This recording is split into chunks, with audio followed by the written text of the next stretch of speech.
Life is what you make it. My name is Beryl Murphy, and this is my story of growing up and my life in the outback. I was born in Charters Towers in 1932. I was the eldest of 4 kids. I had 2 sisters and a brother. When I was 6 weeks old, Dad decided that we should move to the Territory. He was always on the move. We ended up in Tennant Creek. Mum was the second white woman, and I was the first white child to live there. We later moved to Western Australia and lived in lots of places: Broome, Derby, Wyndham. Dad would never stay in one place too long. If we stayed 12 months, that would be something. This meant that us kids were all born in different towns. My life was simple, but it was a pretty good life. We always had food and a roof over our heads. We never had much fresh fruit. We had plenty of dried apricots and dates. We didn't have a lot of veggies.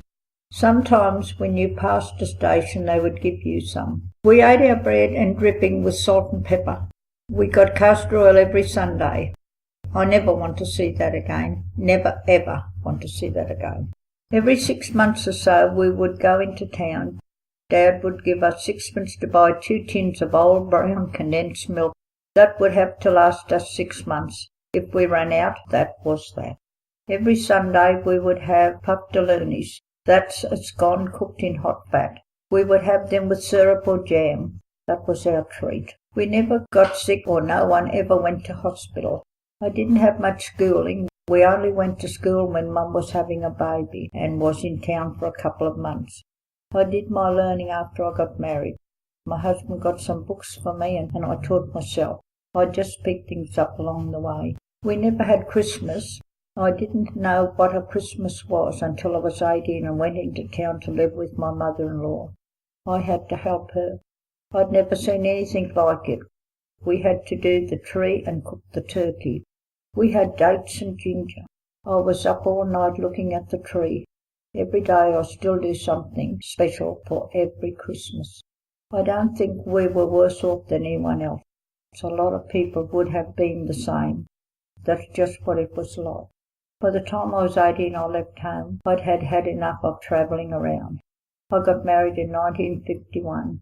It was after that I had my first go at droving. I didn't mind droving. Everyone did it. You didn't know anything else. We all did, although there was only a few of us women on the road. It was hard with 4 kids under 5. They were all tiny. It was hard to keep your eye on them all of the time. One of my daughters got burnt once, so the lady at one of the stations gave me a piece of mesh to tie to the front of the car and keep her in that. But by the time the kids were about 3 or 4, they would be on a horse all day.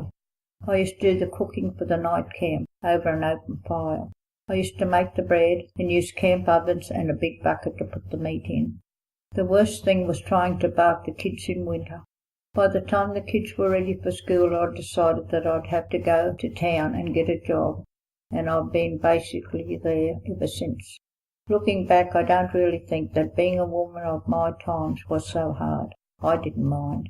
We didn't have to do some of the things that women do today, like taking their kids along to do different things. I worked and the kids worked alongside me. That's what we did in those days. We didn't have the worries that people have today.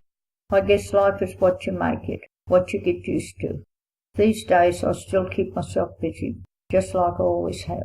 I have a lot of interest and there are so many groups that I belong to.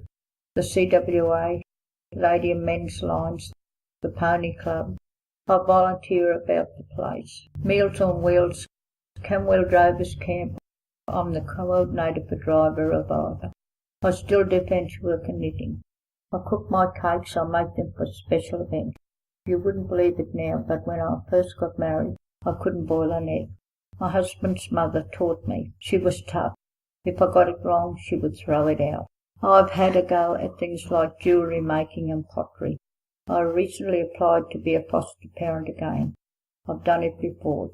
They say my request is in the too hard basket, but I just think of all of those kids without parents or anyone to love them. People tell me I should be slowing down, but that's not in my makeup. I'd die if I did. I'm not sure I have a secret to a long life. I never drank or smoked. I'm not into salads. I love my brisket with a bit of fat on it, and I love my sweets, especially chocolates. Maybe it's got something to do with my sunshine milk and 40 cups of tea a day.